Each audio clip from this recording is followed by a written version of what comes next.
금요 회복 예배 오신 모든 분들을 주님으로 환영합니다. 이렇게 추운 날, 또 금요일 날 이 저녁에 저와 여러분들이 여기 앉아 있는 게 기적인 것 같아요.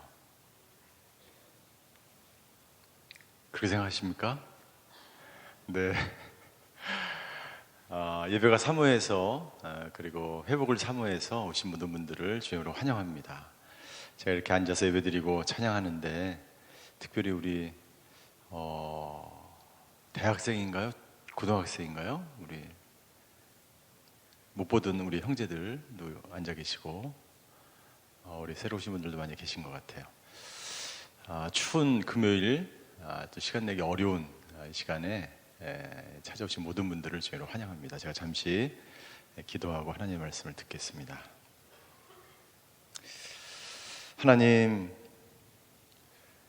우리 안에 찾아오셔서 우리를 날마다 새롭게 하시고 우리를 주님 안에서 영적으로 거룩하게 구별하시며 우리를 온전케 하시는 주님을 찬양합니다.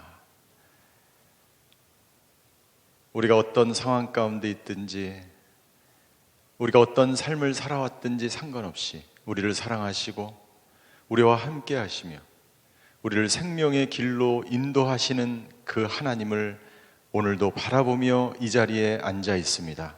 주님, 이 시간 말씀하여 주시옵소서. 마음을 열고 하나님의 음성을 듣기를 원합니다. 우리 한 분 한 분에게 꼭 필요한 말씀으로 말씀하여 주시고 깨닫게 하시고 자신의 삶에 적용하여 그리스도 안에서 영적으로 성장해가는 저희 모두가 되게 하여 주시옵소서. 감사드리며 예수 그리스도 이름으로 기도하였습니다. 아멘. 하나님께서는 우리가 함께 기뻐하며 서로 관계를 맺도록 우리를 창조하셨습니다. 다시 말씀드립니다. 하나님께서는 우리가 함께 기뻐하며 서로 관계를 맺도록 우리를 창조하셨습니다. 하나님께서는 관계를 떠나서 살아갈 수 없습니다. 삼위일체 되신 하나님 그 세 분 자체가 서로 함께 우리를 창조하셨고 지금도 우리 가운데 역사하셔서 우리를 창조해 가시고 우리 안에 내주하시고 우리를 생명의 길로 인도하시고 계신 분. 또한 하나님과의 관계뿐만 아니라 우리는 다른 사람과의 관계를 떠나서도 우리는 살 수가 없어요. 왜냐하면 관계는 생명이고 생명을 떠난 사람은 존재할 수 없고 관계를 떠난 사람은 절대로 하나님이 원하시는 분량에까지 이르는 성장과 성숙을 할 수 없기 때문이죠. 에덴 동산에서 아담과 하와는 서로 기쁨을 주는 존재였습니다. 부족한 것이 없었습니다. 모든 것이 정상적으로 돌아가고 있었고 정상적으로 생활하고 있었어요. 모든 것이 정상적이었다는 것은 어떤 의미일까요? 여기 앉아 계신 분들은 정상적인 삶을 살고 계십니까? 네. 정상인들이시죠? 자, 모든 것이 정상적이다라고 하는 의미는 저희가 이런 의미죠. 예를 들자면 우리가 음식을 먹는데 우리는 생존하기 위해서 먹거나 혹은 자신의 몸의 건강을 위해서 음식을 먹죠. 그리고 혹은 어떤 사람들은 자신의 욕구를 해결하기 위해서 음식을 먹습니다. 그러나 단순히 우리의 몸의 건강을 위해서 혹은 생존하기 위해서 혹은 자신의 욕구를 채우기 위해서 우리는 음식을 먹는 것이 아니라 그 음식을 공급하신 분, 하나님께서 우리를 이 땅에 보내시고 우리와 관계를 맺기 위한 한 가지 방법으로 하나님으로부터 생명을 공급받는 그 하나의 방법이 음식이라는 거예요. 단순히 우리가 배를 채우고 단순히 몸의 건강을 위해서 단순히 내 욕구를 채우기 위해서 인간의 가장 기본적인 욕구를 채우기 위해서 많이 먹는 것이 아니라 우리가 식사를 하면서 나에게 이 음식을 통해서 생명을 주신 그 음식을 공급하신 그 하나님과 교제하는 시간이 바로 음식을 먹는 시간이에요. 즉 음식을 먹는다는 이 정상적으로 음식을 먹는다는 것은 다른 사람과의 교제와 나눔을 위해서 함께 교류하고 교제하기 위해서, 그리고 이 음식을 주신 그 하나님을 기억하며 감사하는 그 시간이 바로 음식을 먹는 시간이라는 것이죠. 예수님도 항상 제자들과 함께 음식의 자리에서 함께 제자들과 음식을 나눴습니다. 교제를 하였습니다. 성만찬을 하였고 애찬식을 하였어요. 예수님의 가장 첫 번째 사역이 가나의 혼인잔치 사역이었습니다. 예수님은 그리고 오병이어를 통해서 많은 사람을 먹이시면서 자신이 누구인지를 말씀하시면서 자신이 생명의 떡으로 이 땅 가운데 오셨다는 것을 말씀하셨듯이, 우리는 그 생명을 먹으면서, 우리에게 생명을 주는 그 음식을 먹으면서 생명을 나에게 공급하신 그 하나님을 우리는 묵상하고 그 하나님과 함께 교제하고, 그리고 다른 사람들과 함께 음식을 나누면서 함께 기쁨을 교류하는 것이 바로 음식을 먹는 시간인 것이죠. 그러나 현대인들의 문제는 무엇입니까? 음식을 통해서 몸에 영양분을 공급하지만 그 음식을 먹는 시간에 관계 교류가, 다른 사람과의 관계가 사라져가는 우리는 시대에 살아가고 있어요. 그것은 정상적인 그러한 생활을 하는 것이 아니에요. 텔레비전을 보면서 혼자 음식을 먹는 것, 혹은 여러분들 이렇게 이 드라이브, 뭐라 그러죠 그거를? 목사님? 드라이브 스루? 차 타고 가다가, 여러분들 미국에 가면요 아침에 바쁘잖아요. 차 타고 가다가 바로 맥도날드에서 먹는 거예요. 허겁지겁 막 먹는 거예요, 혼자.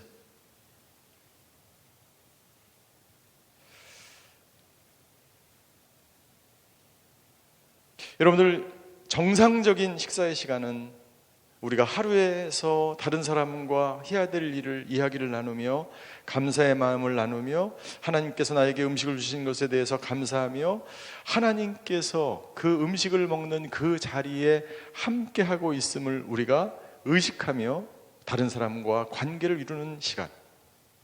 그래서 그 음식을 먹는 그 시간을 통해서 우리의 기쁨의 용량을, 단순히 우리의 욕구가 아니라, 단순히 우리의 몸의 건강이 아니라 하나님과 다른 사람과의 관계를 형성하는 시간이라는 것이죠. 음식을 먹는 것뿐만이 아닙니다. 우리가 안식을 누리는 것, 우리가 쉬는 시간을 갖는 것, 우리가 다른 사람과 관계하는 방법, 그리고 우리가 우리의 삶 속에서 놀고 쉬고 먹는 것, 그리고 하나님께서 나에게 주신 소중한 것을 다른 사람과 나누는 것, 이 모든 것에 있어서 우리는 아담과 하와가 누렸던 그 정상적인 기쁨과 은혜와 감사와 그 평강을 누리는 삶을 지금 내가 살고 있는 이 현재 삶 속에서 누리는 것이 바로 정상적으로 내가 태어나는 거예요. 그런 의미에서 우리는 우리의 모든 삶의 모든 영역에서 하나님과 정상적인 유대관계 속에서, 다른 사람과의 정상적인 유대관계 속에서 우리는 교류하며 관계를 맺으며 살아가고 있는지 자기 자신을 점검을 해볼 필요가 있다는 것입니다. 에덴 동산에서 아담과 하와는 정상적인 생활을 하였습니다. 에덴 동산에서 아담과 하와가 정상적인 그러한 쉼과 놀이와 안식과 먹는 것, 입는 것, 그 모든 것을 정상적으로 할 수 있었던 이유가 무엇일까요? 그것은 주인이 하나님이셨기 때문이에요. 그 에덴 동산의 주인이 하나님이셨고, 아담과 하와의 주인이 하나님이셨고, 하나님 중심으로 모든 것이 돌아가고 있었고, 하나님의 명령에 따라서 인간은 100% 순종하였고, 모든 것이 하나님을 떠나서는, 주님을 떠나서는 상상할 수 없는 삶 가운데 있었기 때문에 모든 것이 정상으로 생활할 수밖에 없었죠. 그러나 인간이 죄를 짓고 타락한 이후에 모든 것이 비정상적으로 바뀌기 시작했습니다. 타락 이전에 사람들은 수치심과 두려움을 알지 못했죠. 안전에 대한 두려움이 없었고, 누가 나를 거짓말로 유혹한다는 그래서 그것 때문에 내가 힘들어하는 그런 두려움이 없었습니다. 슬픔에 대한 두려움, 미래가 불안할 것이라는 두려움, 전쟁과 폭력에 대한 두려움, 그 모든 두려움이 없는 그러한 삶 속에 살다가 인간은 갑자기 상상할 수 없는 두려움이 인간 가운데, 우리의 삶 가운데 찾아오게 된 것이죠. 이 모든 것들은, 우리 인간의 두려움의 근원은 그래서 죄의 결과예요. 하나님을 떠난 결과예요. 에덴 동산을 쫓겨난 결과, 우리 인간에게 두려움이 찾아오게 되었고, 인간이 가지고 있는 그 연약한 그 존재, 그 본질 때문에 하나님을, 혹은 또 다른 신을, 하나님 아니면 다른 우상을, 자신의 두려움을 위로해주고 평강을 가져다주고 두려움을 없애줄 또 다른 신을 인간은 만들어가기 시작한 거예요.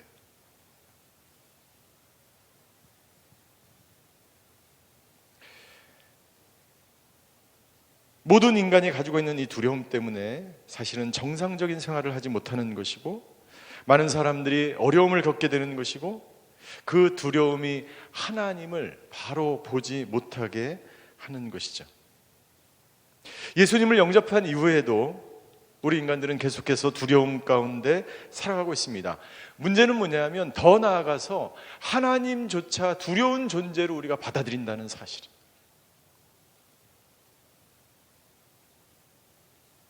우리 인간이, 저와 여러분들이 가지고 있는 이 두려움이, 왜곡된 그 두려움이 하나님조차 두려워한다는 사실이에요. 하나님과 정상적인 관계를 맺지 못하게 한다는 사실이에요. 우리가 정상적인 믿음을 가지고 있는가, 우리가 정상적인 믿음 생활을 하고 있는가의 여부는 내가 하나님과 어떤 관계 가운데 있는가를 보면 알 수가 있어요. 당신은 하나님과 정상적인 믿음의 관계 속에 살아가고 계십니까?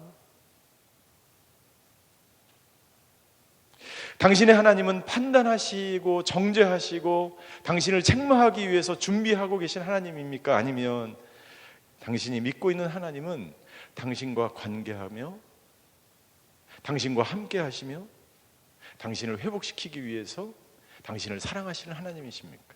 당신이 믿는 하나님은 어떤 하나님이세요?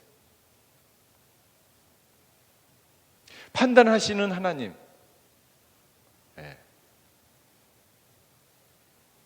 내가 믿는 하나님이 판단하는 그 하나님이라면, 우리는 그 하나님은 어떤 하나님이냐면 멀리 계시고 멀리서 우리를 단순히 지켜보고 계신 하나님. 그러나 내가 믿는 그 하나님이 나와 관계하시고 나를 사랑하시는 하나님이라고 내가 믿고 있다면, 그 하나님은 지금 내 안에 계신 하나님. 그 사람에게는 두려움과 불안이 없는 줄 믿습니다. 나는 저와 여러분들 안에 계신 그 하나님을 여러분들이 믿고 순종하고 받아들이시는 저와 여러분이 되시기를 주임으로 축원합니다. 하나님은 그냥 멀리 계신 분이 아니라 지금 우리 안에 계신 하나님이에요. 하나님은 두 번째, 우리의 행동을 지켜보시고 우리를 심판하기 위해서 준비하고 계신 하나님이 아니라, 그 하나님은 우리를 당신의 사역 안에 초청하셔서 함께 일하시는 분이에요. 당신이 만약 두려움 때문에 일을 하거나, 두려움 때문에 봉사하거나, 두려움 때문에 11조를 하거나, 두려움 때문에 주일 성수를 한다면 당신에게 있는 그 하나님은 판단하시는 하나님이에요. 그러나 하나님은 그런 하나님이 아니십니다. 하나님은 우리를 당신의 사역 가운데, 당신의 나라에 초대하셔서 그 하나님은 우리와 함께 하나님의 나라를 이루어 가시는 하나님이에요. 함께 이루어 가시는 하나님이에요. 세 번째, 그 하나님은 화가 나셔서 우리를 책망하시는 하나님이 아니고, 그 하나님은 우리의 연약함을 이해하시고 우리의 변화를 위하여 우리 안에서 일하시는 하나님인 줄 믿습니다. 하나님은 저와 여러분들이 얼마나 두려움 가운데 있는지 아시는 하나님이에요. 하나님은 저와 여러분들이 얼마나 연약한지 알고 계세요. 그래서 우리 안에 찾아오셔서 우리를 강건하게 하시고 우리를 하나님의 형상으로 날마다 거룩하게 하시며 우리를 변화시키기 위해서 우리 안에서 지금도 일하시는 하나님인 줄 믿습니다. 그 하나님이 없다면 여러분들 우리는 너무나 두려운 거죠. 인간이 어떻게 온전해질 수 있어요? 인간이 어떻게, 너무나 연약한 우리가 어떻게 그 하나님 없이, 하나님이 내 안에 오셔서 나를 강건하게 하시며 나를 변화시키시는 그 하나님이 없다면 여러분들 우리가 어떻게 이 세상에서, 이 두려운 세상 가운데서 살아갈 수 있겠어요? 너무나 감사한 것은 그 하나님은 우리 안에 내주하셔서 지금도 우리를 변화시켜 가시는 중이에요. 네 번째, 하나님은 대개의 경우에 우리에게 실망하신, 아니에요. 그렇지 않습니다. 하나님은 저와 여러분들을 기뻐하십니다. 하나님이 나를 향해서, 하나님이 나를 보고 실망하실 거라고 생각하는 것은 당신의 생각이에요. 당신이 지금까지 받아왔던 거짓 메시지들이에요. 하나님은 절대로 당신을 그렇게 생각하지 않으세요.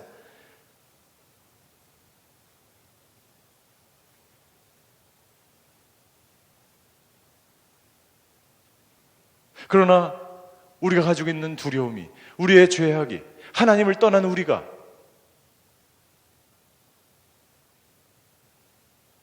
조금만 잘못을 해도, 우리가 시험을 좀 못 봐도, 우리가 나거저가 되면, 우리가 죄를 지으면 그 하나님은 우리를 판단하시고 정죄하시고 우리에게 실망하시는 그 하나님으로 우리는 왜곡되어 있는 거예요. 하나님은 그런 하나님이 아닙니다. 하나님은 저와 여러분들을 있는 그대로 기뻐하시며 우리를 보고 기쁨을 이기지 못하신다라고 스바냐 선지자가 이야기하고 있지 않습니다.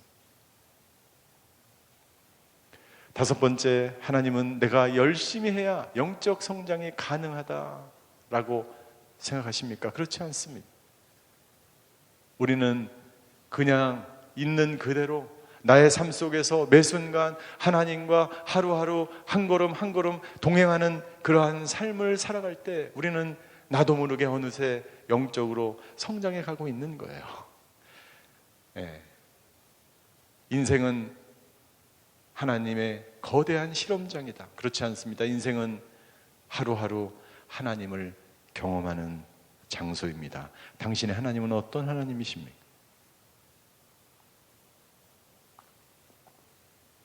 당신에게 있는 하나님은 판단하시는 하나님입니까? 당신이 믿는 그 하나님은 당신과 관계하며 교제하며 당신 안에서 사랑으로 늘 당신과 함께 하시는 하나님이십니까?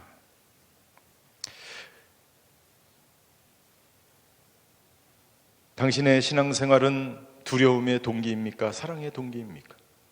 왜 우리는 두려움의 동기에서 일을 하고 사역을 하며 신앙생활을 하는 것입니까? 왜 우리는 정상적인 믿음 생활이 아니라 두려움에서 믿음 생활을 하고 있습니까? 왜 우리는 정상적인 생활을 하지 못하고 두려움과 불안 속에서 살아갑니까? 우리는 어떻게 두려움이 아니라 사랑 안에서 정상적인 삶을 살아갈 수 있을까요? 첫 번째, 자신의 두려움이 어디에서부터 왔는지를 알아야 합니다.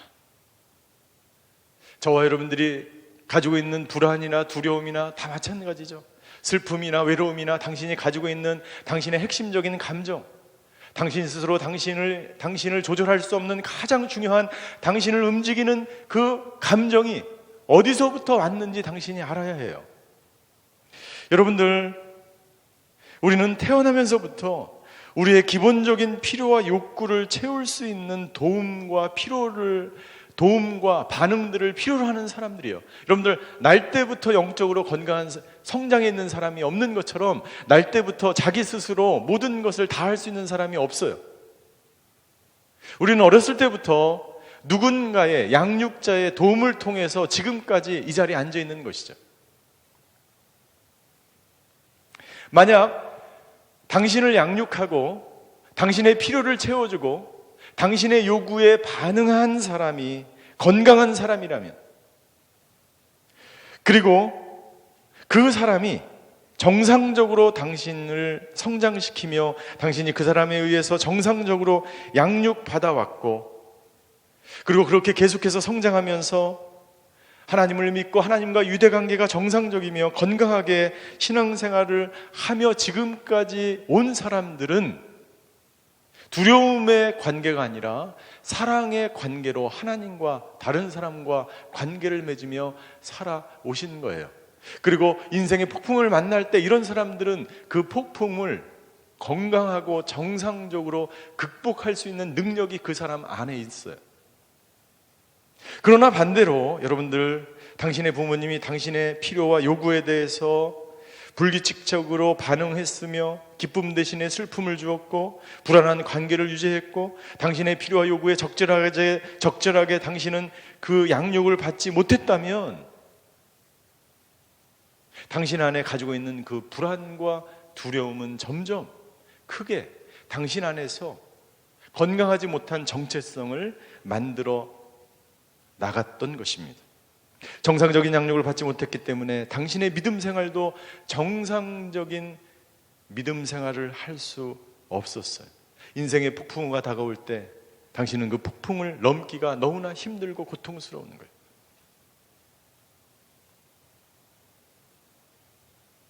만약 정상적인 양육과 공급을 받지 못하고 성장하였다면 우리는 어렸을 때 양육받지 못한 그 필요와 그 공급, 그 요구들을 다른 것으로 채우려고 하는 거예요.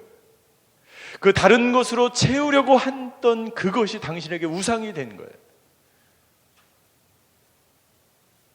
그것이 없으면 당신은 너무나 고통스러운 거예요.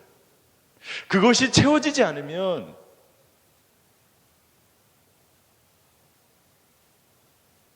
당신은 너무나 힘들게 살아가게 되는 거예요. 그것이 당신의 우상이고 당신의 신이 된 것이죠. 오늘 저희가 읽은 본문에 보면 한 청년이 등장을 합니다. 이 청년에게 있어서 가장 중요한 것은 무엇입니까? 여러분들 성경책에 있으면 마가복음 10장 17절부터 나와 있는 본문을 펴십시오. 거기에 보면 부자 청년이 예수님께 질문함이라는 소제목이 나옵니다. 여러분들, 이 청년에게 있어서 가장 중요했던 것, 이 청년의 우상, 이 청년의 신은 무엇입니까? 재물이에요. 그는 부자였고 젊은 청년이었습니다. 청년임에도 불구하고 당시 사회적으로 상당한 지위와 권력을 행사할 수 있었던 사람이에요. 더 나아가서 이 사람은 그 당시에 하나님의 말씀하신 율법과 계명을 누구보다도 정확하게 지켰던 사람이에요. 그래서 18절과 19절에 보면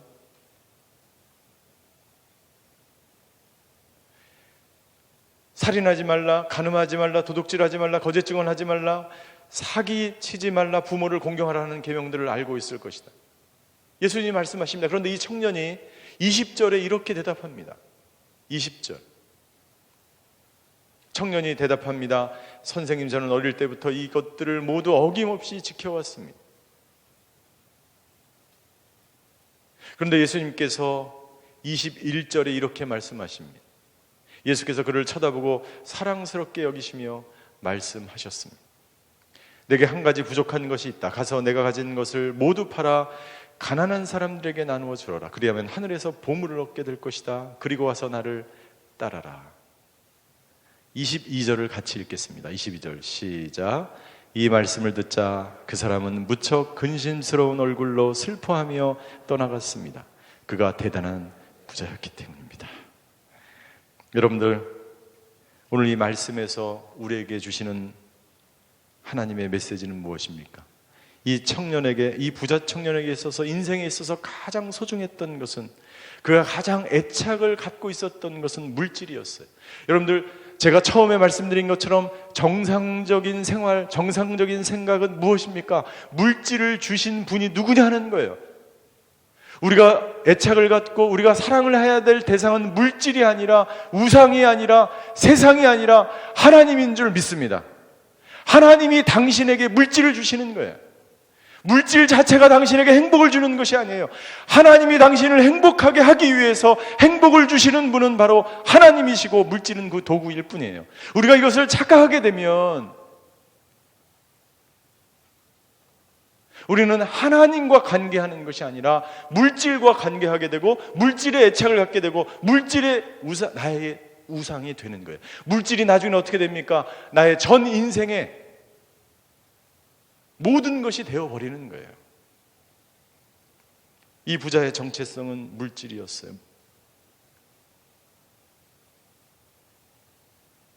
이 청년은 물질, 재물이 없으면 살아갈 수 없었습니다. 이 청년은 재물을 주신 분이, 물질을 주신 분이, 돈을 주신 분이 누구인지 알지 못했어요. 예수님의 말씀을 듣자마자 재물이 다 사라지는 것에 대한 두려움이 찾아왔습니다. 예수님의 이 한 말씀에 이 부자의 정체성과 인생관과 우선순위가 한순간에 드러나게 되었어요. 여러분들, 이 말씀은 무슨 말입니까? 더 이상 부자로 살지 말란 말이 아니죠. 가난하게 살아야만 된다는 말이 아니죠. 중요한 것은 당신의 주인이 재물인가 물질이 하나님인가 하는 질문인 것입니다. 당신이 돈을 버는 목적, 당신이 식사를 하는 이유, 당신이 쉼을 누리는 이유, 당신이 놀고 즐기고 당신이 기도하는 이유, 그것이 무엇이냐고 하나님은 저와 여러분들에게 묻는 것입니다. 당신은 무엇 때문에 누구와 관계를 맺으며 무엇과 애착을 형성하고 있는가? 라고 하나님은 우리에게 질문하는 것입니다. 부자는 이 물질 자체에 애착을 가지고 있었어요. 물질이 그의 인생의 전부였고 물질 자체가 그 자신이었기 때문에 물질을 포기한다는 것은 상상할 수 없었다는 것이죠.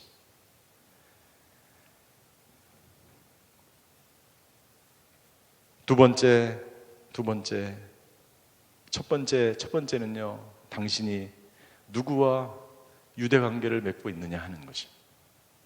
당신이 누구를 더 사랑하느냐, 당신이 누구 때문에 먹고 놀고 쉬고 이 세상을 사랑하느냐 묻는 것이고, 그 우선순위가 바뀌면 절대로 당신은 그 두려움의 인생을 벗어날 수가 없습니다. 여러분들, 이 부자 청년에게 돈이 없어지는 순간 두려운 거예요. 당신이 세상에 가지고 있었던 그 가장 소중히 여기는 그것이 없어지면 당신은 두려워할 거예요. 당신이 소중히 여기는 그것이 아니라 그것을 주신 하나님을 더 두려워하시며 그 하나님과 관계하시는 저와 여러분이 되시기를 주임으로 축원합니다. 두 번째, 여러분들, 그렇다면 어떻게 여러분들 인간이 가지고 있는, 저와 여러분들이 가지고 있는 이 두려움을 극복해 갈 수 있을까요? 하나님은 우리에게 두려움에 대한 해결책을 주십니다. 그 해결책은 무엇일까요? 우리 사도행전 18장 9절에서 11절까지의 말씀, 우리 다른 본문을 한번 다시 저희가 읽겠습니다. 두려움에 대한 해결책을 하나님이 주셨어요. 사도행전 18장 9절에서 11절 같이 읽겠습니다. 시작. 어느 날 밤 주께서 환상 가운데 바울에게 말씀하셨습니다. 두려워 마라. 잠잠히 있지 말고 말하여라. 내가 너와 함께 있으니 아무도 너를 해치지 못할 것이다. 이 도시에는 내 백성이 많다. 그래서 바울은 그곳에 1년 반 동안 머물면서 그들에게 하나님의 말씀을 가르쳤습니다.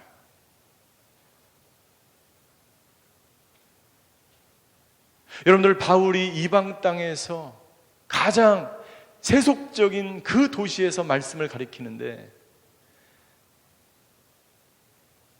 여러분들 선교 여행을 해보시면 알겠지만 바울이 가르쳤던 그곳은요, 마치 이슬람의 한 본거지, 예수님을 믿는다는 이유로 당장 죽을 수밖에 없는 그런 상황 가운데서 선교사님들이 말씀을 가리키는 것과 똑같습니다.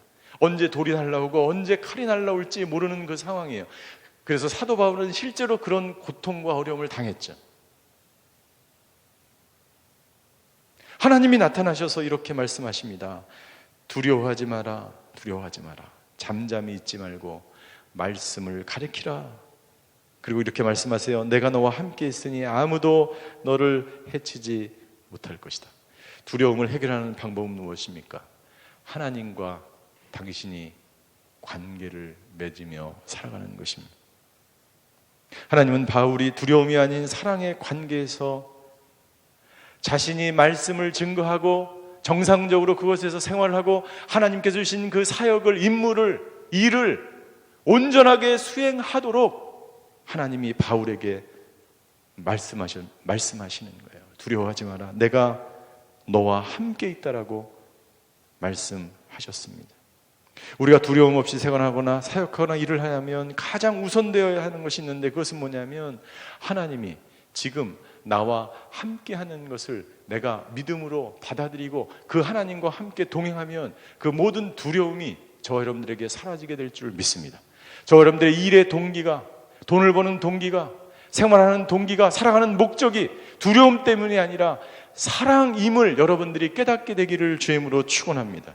자신이 무엇인가에 애착되어 있는지를 먼저 알아야 되고, 두 번째, 내가 얼마나 깊이 하나님과 교제하느냐에 따라서 당신이 두려움 없이 사랑으로 당신이 정상적인 삶을 살아갈 수 있다라고 하나님은 우리에게 말씀하고 있는 거예요. 요한복음 15장 5절에 보면 예수님도 동일하게 말씀하십니다. 같이 읽을게요. 요한복음 15장 5절 시작. 나는 포도나무요 너희는 가지다. 그가 내 안에 있고 내가 그 안에 있으면 그 사람은 많은 열매를 맺는다. 나를 떠나서는 너희가 아무것도 할 수 없다. 왜 아무것도 할 수 없을까요? 우리가 포도나무이신 그 예수님에게 접붙여 있을 때만이 그 포도나무에서 많은 좋은 영양분을 우리는 계속해서 받을 수 있기 때문이에요.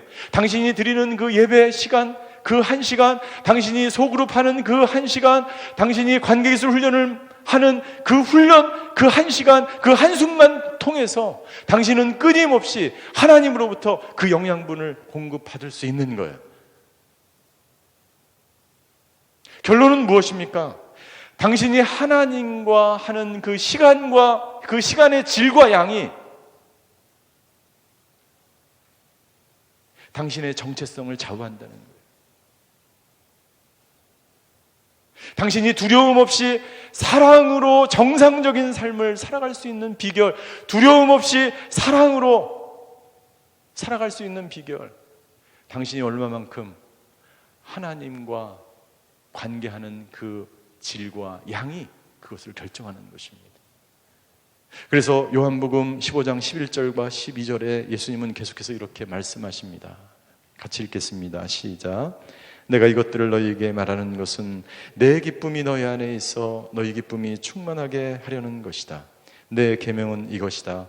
내가 너희를 사랑한 것 같이 너희도 서로 사랑하라. 중요한 포인트는 내가 너희를 사랑한 것 같이. 그분이 나를 사랑하셨기 때문에, 나를 위해서 죽으셨기 때문에 그분이 지금도 나를 위해서 나와 함께 하시고 나를 위해서 십자가에서 모든 피를 흘리신 그 희생함으로 저와 여러분들을 온전케 하시고 저와 여러분들 안에서 두려움을 사라지게 하시는 그분이 바로 하나님이에요. 우리가 그 하나님을 믿고 그 하나님과 교류하고 그 하나님이 나와 함께 하심을 날마다 체험하며 동행하는 그 삶이 바로 저와 여러분들의 일상을 정상적인 삶으로 돌이키게 될 줄 믿습니다. 우리가 다른 사람을 사랑할 수 있는 능력은 어디서 나오는가? 너희도 서로 사랑하라. 그 포도나무에 붙어 있을 때만이 나에게 사랑의 능력이 나오는 거예요. 그 기쁨과 사랑의 능력은 주님을 떠나서는 가능하지 않습니다. 우리가 두려움 없이 사랑할 수 있는 비결, 주님과 함께 그 주님을 날마다 경험하는 그 횟수와 그 깊이, 그 질에 따라서 결정되는 것이죠. 여러분들, 저와 여러분들에게 어떤 두려움이 있습니까? 이 청년의 두려움은 재물이었어요. 저와 여러분들의 두려움은 무엇입니까? 관계입니까? 명예입니까? 이 청년처럼 물질입니까? 아니면 저와 여러분들만이 가지고 있는 그 두려움이 오늘 예수 그리스도의 능력으로, 사랑으로 모두 다 끊어지고 저와 여러분들의 일상 속에서 모든 것이 정상적으로 돌아오시는 그런 저와 여러분이 되시기를 주임으로 축원합니다.